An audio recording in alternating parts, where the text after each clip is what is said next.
നമസ്തേ. വെട്ടിത്തിളങ്ങുന്ന രത്നവിശേഷങ്ങളുമായി രത്നശാസ്ത്രിയുടെ പുതിയ അധ്യായം ആരംഭിക്കുകയായി. കൂടെയുള്ളത് ഉണ്ണികൃഷ്ണൻ ശിവാസ്. രത്നശാസ്ത്രിയിലേക്ക് സുസ്വാഗതം. നമസ്കാരം.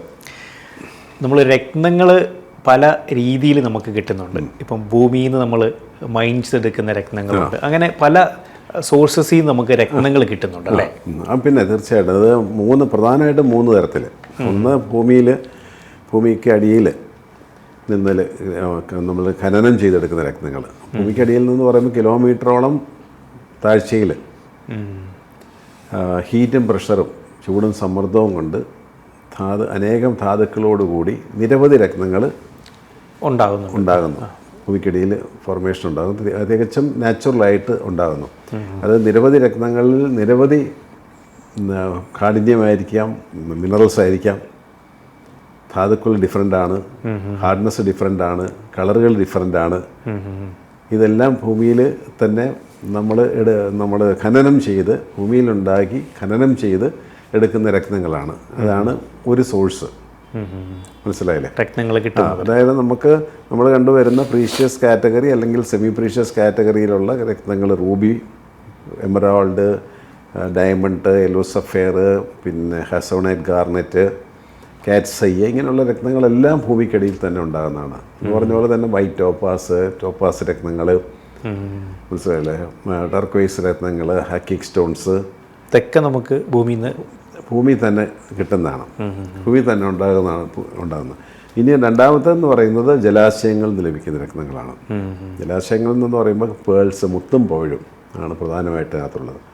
മുത്തും പവിഴങ്ങളിൽ മുത്തിൻ്റെ തന്നെ പല വെറൈറ്റികളുണ്ട്. പിന്നെ ബ്ലാക്ക് പേൾസ് ഉണ്ട്, വൈറ്റ് പേൾസ് ഉണ്ട്, റോസ് പേൾസ് ഉണ്ട്.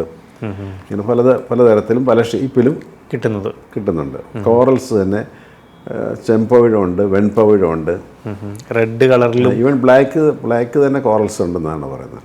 ബ്ലാക്ക് കോറൽസ് ഞാൻ അധികം കണ്ടിട്ടില്ല. ബ്ലാക്ക് പേൾസ് ഉണ്ടല്ലോ. ഓയസ്റ്റർ, ബ്ലാക്ക് ലിപ്സി ഉള്ള ഓയസ്റ്ററിൽ നിന്ന് വീഴുന്നതാണ് ബ്ലാക്ക് പേൾസ് ആയിട്ട് മാറുന്നത്. മനസ്സിലായി? അപ്പോൾ അങ്ങനെ അത് ജലാശയിൽ നിന്ന് കിട്ടുന്ന സ്റ്റോണുകളാണ്. ഇത് ഓർഗാനിക് സ്റ്റോൺസ് കാറ്റഗറി തന്നെ ഉണ്ട്. ഇതല്ലാതെ മരത്തിൽ നിന്നും മറ്റും ലഭിക്കേണ്ടതാണ് ആംബർ പോലുള്ള രത്നങ്ങൾ. മരത്തിൻ്റെ കറകൾ റെസിൻസ് ആണ്. കോണിഫറസ് ട്രീയിൽ നിന്നുണ്ടാകുന്ന ഈ അരക്കിങ്ങനെ നമ്മൾ പ്ലാവിലൊക്കെ വരുന്ന അരക്ക് വന്നിട്ട് അതവിടെ ഫോം ചെയ്ത് അത് ഒരു രത്നമായിട്ട് മാറുന്നു. അപ്പം ഇതെല്ലാം നാച്ചുറലായിട്ട് ഉണ്ടാകുന്ന രത്നങ്ങളാണ്. നാച്ചുറൽ എന്ന് പറഞ്ഞാൽ ഇത് 100% ഒരു തരത്തിലുള്ള ആർട്ടിഫിഷ്യലായിട്ടുള്ള ഒരു മിനറൽസും ഒരു കളറിങ് ഏജൻറ്റും ഒന്നുമില്ലാതെ ഭൂമിയിൽ കിട്ടുന്ന പ്യുവറാണ് രത്നങ്ങൾ. ഇത് പിന്നീട് കാലക്രമത്തിൽ ഇതിനുള്ള ഡിമാൻഡുകളും കാര്യങ്ങളും ഒക്കെ വന്നു. അവൈലബിലിറ്റി കുറഞ്ഞു. മൈനിങ് എന്ന് പറയുന്ന ഒരു എക്സ്പെൻസീവായിട്ടുള്ളൊരു കാര്യമായിട്ട് വന്നപ്പോൾ ഈ രത്നങ്ങൾക്ക് ഒരു ഡ്യൂപ്ലിക്കേഷനും മാർക്കറ്റിൽ വന്നു തുടങ്ങി.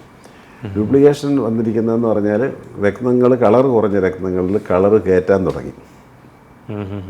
അത് ബെറീലിയം പോലത്തെ കെമിക്കൽസ് ഉപയോഗിച്ചിട്ടാണ് പ്രത്യേക സെൻറ്റിഗ്രേഡിൽ ആ കല്ലിൻ്റെ ഹാർഡ്നെസ് നോക്കിയിട്ടാണ് ഇത് ചൂടാക്കിയിട്ട് ഇത് ഇൻഡ്യൂസ് ചെയ്യുന്നത്. എല്ലാ രത്നങ്ങൾക്കും അത് പ്രാക്ടിക്കലല്ല. ഉദാഹരണം മരതകം, എംബ്രോയിഡ് എടുത്ത് അതിനകത്ത് ഈ പറയുന്ന പോലെ ഹീറ്റിംഗ് ഒന്നും പറ്റത്തില്ല. പെട്ടെന്ന് പൊട്ടിപ്പോകുന്ന കല്ലുകൾ. പൊട്ടിപ്പോകാത്ത കല്ലുകളുണ്ട്. റൂബിയ,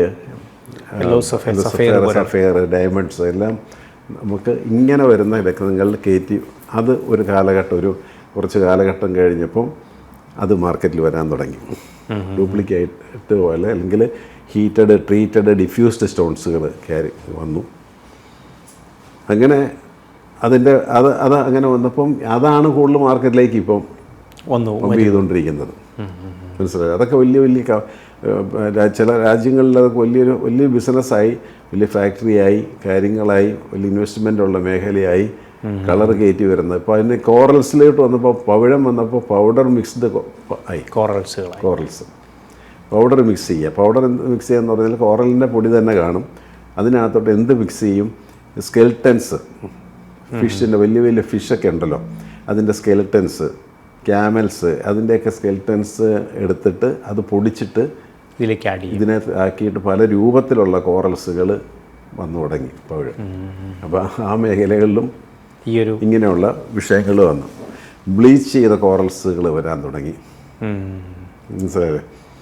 അങ്ങനെ നോക്കുമ്പം ഈ കല്ലുകൾ നാച്ചുറൽ കല്ലുകളോടൊപ്പം തന്നെ ഇതുപോലെ തന്നെ ആർട്ടിഫിഷ്യൽ എന്ന് പറയാൻ പറ്റില്ല, ഇതുപോലെ എൻഹാൻസ്ഡ് ചെയ്തിരിക്കുന്ന കളർ എൻഹാൻസ്മെൻറ്റ് ചെയ്തിരിക്കുന്നതും അതുപോലെ തന്നെ ട്രീറ്റ് ചെയ്ത് വന്നിരിക്കുന്നതായിട്ടുള്ള രത്നങ്ങളും മാർക്കറ്റിൽ മനുഷ്യനെ തിരിച്ചറിയാൻ പറ്റിയ തരത്തിലേക്ക് കൊണ്ടുവന്നു. ഒറിജിനൽ 2 രത്നം വെച്ചാൽ ഏതാണെന്ന് നമുക്ക് തന്നെ കൺഫ്യൂഷൻ വരുന്ന തരത്തിലേക്ക് എക്സാക്റ്റ് ആയിട്ടുള്ളതിൻ്റെ കോപ്പിയാണ് വരുന്നത്. പിന്നെ അത് കണ്ടുപിടിക്കാനുള്ള അതിനെ കണ്ടുപിടിക്കാനുള്ള മെത്തേഡുകൾ, അതിന് ലാബുകൾ, കാര്യങ്ങളൊക്കെ ഇപ്പം അവൈലബിൾ ആണ്. കണ്ടുപിടിക്കാനുള്ള മെഷീൻസൊക്കെ ഇപ്പം നമുക്ക് തന്നെ ഇത് ഒറിജിനൽ കാലാണെന്നറിയാം. നമ്മൾ തന്നെ ഷോപ്പുകളിലെല്ലാം മെഷീൻസ് ഉണ്ട്. അപ്പോൾ അത് വെച്ചാൽ നമുക്ക് കണ്ടുപിടിക്കാം, ഈസി ആയിട്ട് കണ്ടുപിടിക്കാം. പിന്നെ നമുക്ക് കല്ലെടുത്ത് വെച്ച് നോക്കുകയും അതിൻ്റെ ലെൻസ് ഉപയോഗിക്കുകയും ചെയ്യുമ്പോഴും നമുക്ക് മനസ്സിലാവും. ഇപ്പോൾ നാച്ചുറലായിട്ടുള്ള മാർക്കിങ്സ് എല്ലാ കല്ലുകൾക്കകത്തുണ്ടോ എന്നാണ് നമ്മൾ പ്രധാനമായിട്ടും നോക്കുന്നത്. നാച്ചുറൽ ഇൻക്ലൂഷൻസ് വന്നിട്ടുണ്ടോ, അതൊരു പ്ലെയിൻ ഗ്ലാസ് പോലെയാണോ ഇതിരിക്കുന്നത് എന്നാണ് നമ്മൾ ചെയ്യുന്നത്. ഇപ്പോൾ നമ്മൾ ഇരിക്കുന്ന മെഷീനകത്ത് ഒരു കല്ല് പുറത്ത് ഇപ്പോൾ ഒരു കസ്റ്റമർക്ക് എല്ലാം മിക്കവാറും ദിവസവും ഇത് തന്നെ കല്ല് ടെസ്റ്റിംഗ് എന്ന് പറഞ്ഞ പരിപാടി നമ്മൾ ഫ്രീ ആയിട്ടാണല്ലോ ചെയ്ത് കൊടുക്കുന്നത്. കല്ല് കൈ കിടക്കുന്ന കല്ല് വളരെ കാലം മുമ്പ് കിട്ടിയതായിരിക്കും. ഇപ്പോൾ ഒരു സഫയർ ആണെങ്കിൽ നമുക്ക് സഫയർ ആണെങ്കിൽ കറക്റ്റ് സഫയർ വരും. അത് പെട്ടെന്ന് കണ്ടുപിടിക്കാനുള്ള ഒരു മാർഗം. പിന്നെ ഒരു ഡീറ്റെയിൽ സർട്ടിഫിക്കറ്റിങ്ങിന് ലാബ്സിൽ കൊടുത്ത് നമ്മൾ ചെയ്യണം. അപ്പം അങ്ങനെ വന്ന കൂട്ടത്തിൽ തന്നെ ഇമിറ്റേഷൻ, അതായത് മനുഷ്യനിർമ്മിതമായിട്ടുള്ള രത്നങ്ങളും മാർക്കറ്റിൽ വന്നു. സിന്തറ്റിക് സ്റ്റോൺസുകൾ മാനുഫാക്ചർ ചെയ്ത് വരുന്നത് പണ്ട് കാലം ഇവിടെ നല്ല ഇന്ത്യയിലും വിദേശ രാജ്യങ്ങളിലും ഇപ്പോഴും ഇമിറ്റേഷൻ രത്നങ്ങളുണ്ട്. അത് ഇമിറ്റേഷൻസ് എന്ന് പറഞ്ഞിട്ട്, അല്ലെങ്കിൽ അത് സിന്തറ്റിക് ആയിട്ടുള്ള സ്റ്റോൺസ് എന്ന് പറഞ്ഞിട്ട് ഉള്ള കല്ലുകളാണ് കൊടുക്കുന്നത്. അതിന് അത്രേ വില വരുന്നുള്ളൂ. സിന്തറ്റിക് സ്റ്റോൺസ് എന്ന ഒരു കാറ്റഗറിയിലേക്ക്. സിന്തറ്റിക് ഇമിറ്റേഷൻ സ്റ്റോൺസൊക്കെ അത് ഇമിറ്റേഷൻ ആണെന്ന് പറഞ്ഞാലേ ആൾക്കാർ കൊടുക്കുകയുള്ളൂ. അതിന് വില കുറവായിരിക്കാം. ഇപ്പോൾ സ്റ്റഡിലൊക്കെ കണ്ടിട്ടില്ലേ, സ്റ്റഡുകൾ ഉണ്ടാക്കുന്ന കല്ലുകളെല്ലാം പ്രീഷ്യസ് ആണോ കമ്മലിന്? അല്ല. വെള്ളക്കല്ലുകളുണ്ട്, ചുമലക്കല്ലുകളുണ്ട്, പച്ചക്കല്ലുകളുണ്ട്. ഇതെല്ലാം നമ്മൾ ഇമിറ്റേഷൻ സ്റ്റോൺസ് എന്ന് വേണം പറയാം. അല്ല, ചിലതൊക്കെയാണ് സിന്തറ്റിക് സ്റ്റോൺസ് ആണ്. ഇപ്പോൾ സിന്തറ്റിക് റൂബിയൊക്കെ വരുന്നുണ്ട്. ഓക്കെ, എനിക്ക് തോന്നുന്നു ആ ഒരു സിന്തറ്റിക് സ്റ്റോൺസിൻ്റെ അതിൻ്റെ ഒരു ഡീറ്റെയിൽസിലേക്ക് നമുക്കൊരു ബ്രേക്കിന് ശേഷം തിരികെ വരാം.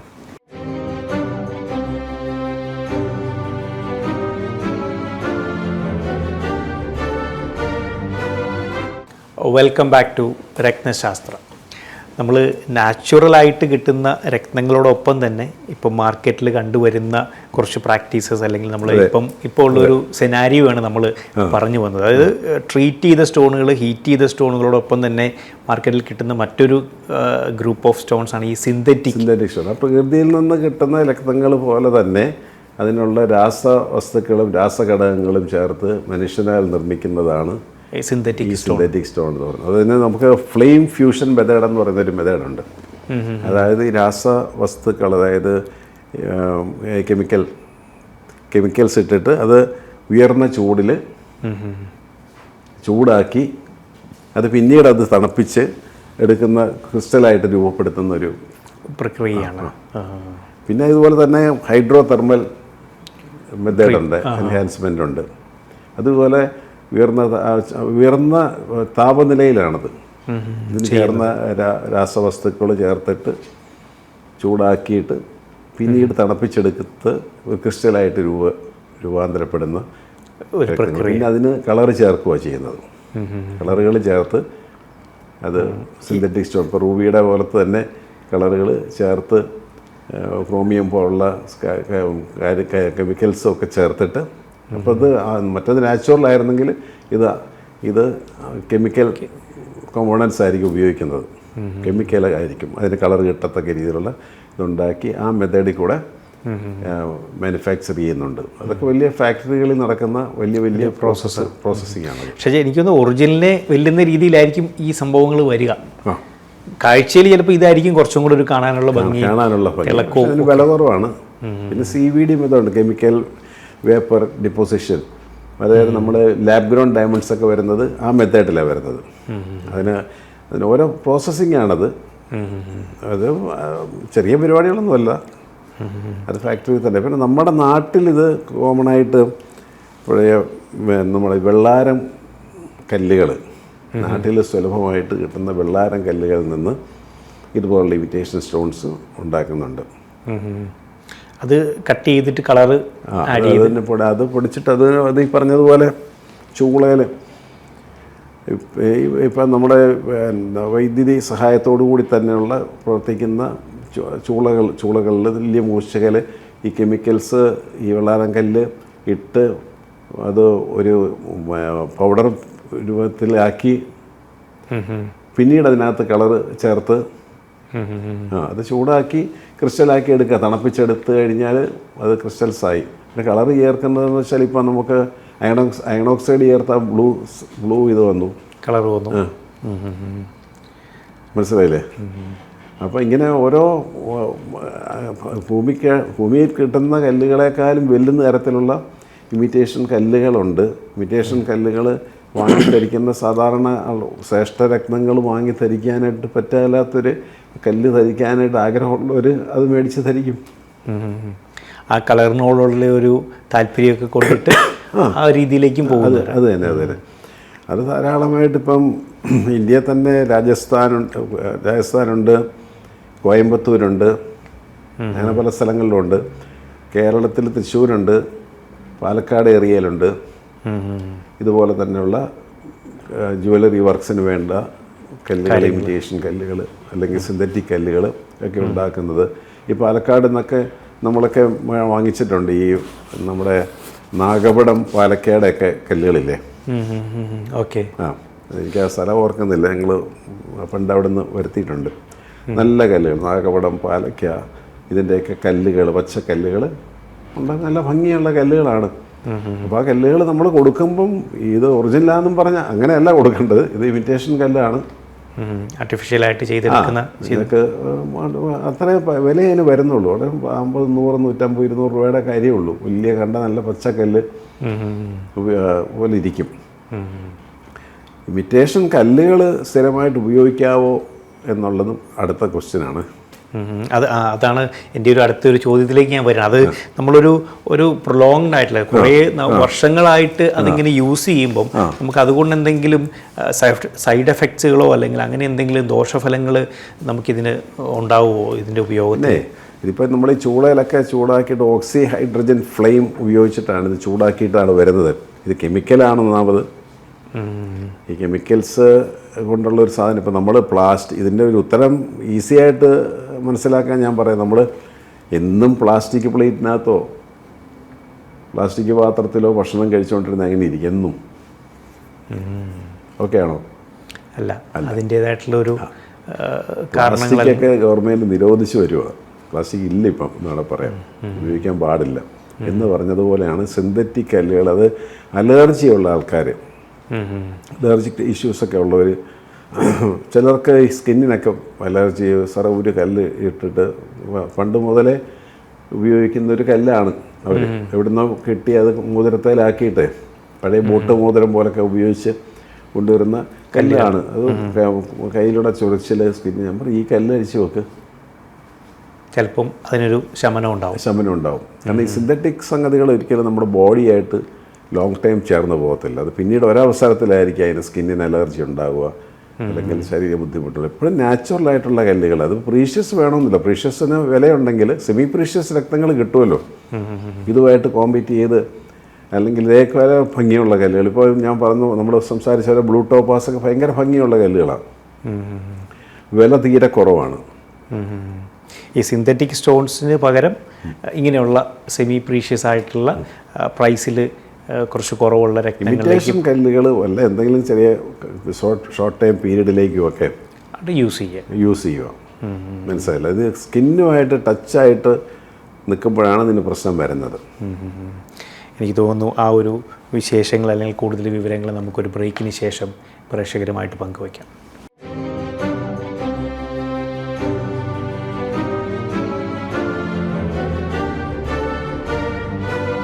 Welcome back to രത്നശാസ്ത്ര.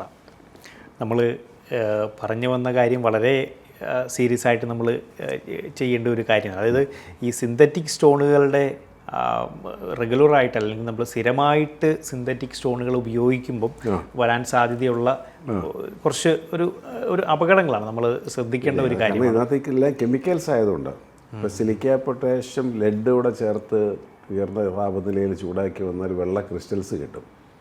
അപ്പം അതുകൊണ്ട് ഓർണമെൻറ്റ്സ് ഉണ്ടാക്കി ഇടുമ്പോഴേ ഈ ഒരു കെമിക്കൽ വരുന്നത് നാച്ചുറൽ രണ്ടല്ലേ, പ്രത്യേകിച്ച് പറയേണ്ട കാര്യമില്ലല്ലോ. അതിപ്പോൾ അറിയത്തില്ല, അത് ലോങ് ടൈമിലിങ്ങനെ ആൾക്കാർ ഉപയോഗിച്ചുകൊണ്ട് പോകുന്നു. അപ്പോൾ എപ്പോഴും നമ്മൾ ഇങ്ങനെയുള്ള കല്ലുകളൊക്കെ ഒരുപാട് വർഷമൊന്നും ഉപയോഗിക്കാതെ ജസ്റ്റ് എന്തെങ്കിലും ഒരു ഫംഗ്ഷൻ അങ്ങനെയുള്ള ഒരു യൂസ് ചെയ്യത്തില്ല. ലോങ് ടൈം ഒന്നിനും ഈ കല്ലുകൾ ഇങ്ങനെയുള്ള സിന്തറ്റിക് ആൻഡ് ഇമിറ്റേഷൻ കല്ലുകൾ യൂസ് ചെയ്യാതെ അത് വളരെ ചീപ്പായിട്ടുള്ള കല്ലുകൾ കിട്ടും. വളരെ ചീപ്പായിരിക്കും, കണ്ടാൽ ഭയങ്കര കളറും ഇതുമൊക്കെ ആയിരിക്കും. പക്ഷെ അതിനകത്തെല്ലാം ഇതുപോലുള്ള കെമിക്കൽസ് ഉണ്ടാവുമെന്ന് മനസ്സിലാക്കിയിരിക്കണം. ഇപ്പോൾ ആ ഒരു കാര്യത്തിലേക്ക് വന്നുള്ളത്, അപ്പം നമുക്ക് പ്രഷ്യസ് സ്റ്റോണുകളിലേക്ക് പോകാനായിട്ടുള്ള ഒരു ബഡ്ജറ്റിൻ്റെ ഒരു പ്രശ്നം ഉണ്ടെങ്കിൽ നമുക്ക് ഈ പറയുന്ന പോലെ എല്ലാ കാറ്റഗറിയിലുള്ള ആൾക്കാർക്കും ധരിക്കാനുള്ള രത്നങ്ങൾ ഭൂമിയിൽ പ്രകൃതി തന്നിട്ടുണ്ട്.